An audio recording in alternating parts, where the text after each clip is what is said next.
ప్రేమ అనే బంధంతో ఏం తీస్తాడు చెప్పండి? ఈ రోజుకి బానిసత్వం తీసేస్తాడు. లెమేకు దెబ్బకు దెబ్బ అన్నాడు, కానీ అక్కడి నుంచే స్టార్ట్ చేశాడు.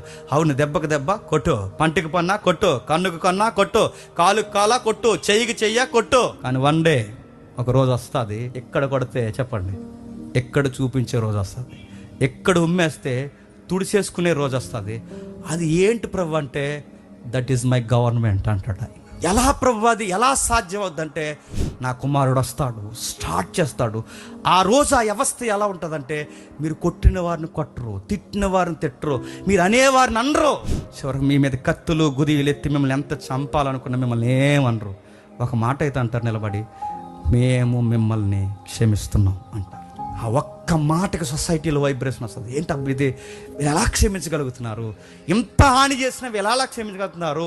ఇంత వాళ్ళ ప్రాణాలు తీసేసిన వాళ్ళు మనల్ని ఎలా క్షమించగలుగుతున్నారు? అసలు ఏంటి, వారు దేన్ని ఫాలో అవుతున్నారు? అప్పుడు ఆ పబ్లిక్ అర్థం కావాల్సిన ఆన్సర్, వాళ్ళ గాడ్స్ కింగ్డమ్ అని ఫాలో అవుతున్నారు.